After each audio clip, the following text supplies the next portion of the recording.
Hi, David Erdos, back with a new poem. This is a tribute to the actor and writer Terence Stamp, who has sadly passed away. Some tears for Terry. From Billy Budd to the beyond, in 87 sleek stages. Terence Stamp dies, slicing sadly the last of those 1960s style stars. Decade defined. Not even Sir Michael Caine captures that, despite his famous ascent close behind him, and after sharing their equally famous flat in which women fell for their easy double Cockney charm, and from bras. Both men were swordsmen for sure, an emblematic phrase now made shameful, but Stamp's steel and beauty were far from the madding crowd, or poor cows, for his was a constant search scored not only on headboards, but across silence, his brooding good looks speaking volumes, his scrutinizing stare causing flutters, his focus on you, deep as vows.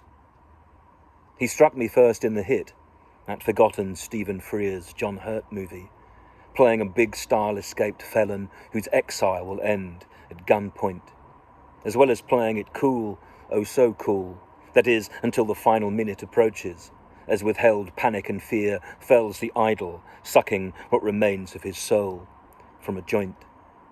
Stamp had been missing for years. A disillusioned 70s sojourn saw him vapor.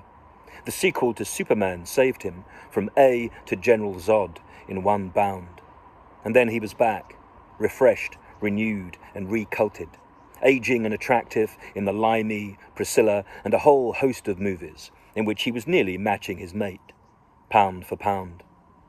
And while Caine is as close as we get to the former Hollywood system, Stamp remained European, as with Dirk Bogart's buffet, a rare taste, and one to be savoured by those who can easily find men exotic, the usual and expected province of women.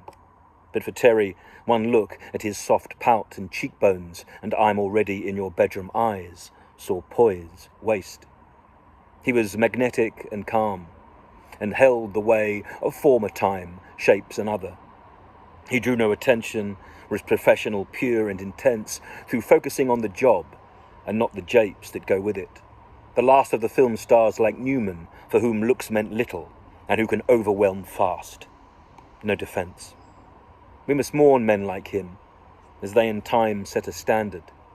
He was 64 when he married a girl he met in an Australian chemist shop. Sublime and suburban romance, as affecting as Caine courting Shakira, hunting her down from an advert and letting both lifestyle and jaw duly drop. But Stamp's was more sly, more sleek, as I stated. He eschewed his friend's dazzle with a form of old-world elegance, none now mine. From his brother Chris's work with The Who to that Smith's single cover, from Waterloo Sunset, in which he and Julie Christie define another golden glare we have lost, spun by Ray Davies's 3-minute mythos for London. Stamp, like Bud on his boat, or his own father as tugman, has floated off down the river. As death tames the Thames, we now find that the banks, while rough then, now shoulder a far less shining city. Stamp, speaking softly, would not have raged, but just turned, once more away from the crowd, keen not to be seen as collector, or as Tiarima's strange angel, or Last Night in Soho's silver-haired man. Acting always involves an agreement, and I suspect that Stamp's independence would have led each form of compromise to be spurned. He was at his best as a man above the common man, singing for them. In Song for Marion, where his Arthur, a disgruntled suburbanite, loses all. As his wife is dying, he grows ever more inward, until he is coaxed out by a choir to charm her one last time. His mask falls, and we hear and see the sad Stamp, once cock of the walk, now made garden. The sound is frail and sweet, a bird breaking from a heart-hatched egg made from stone, sent from an actor whose face once turned girls' hearts into fire, and who is now made steam.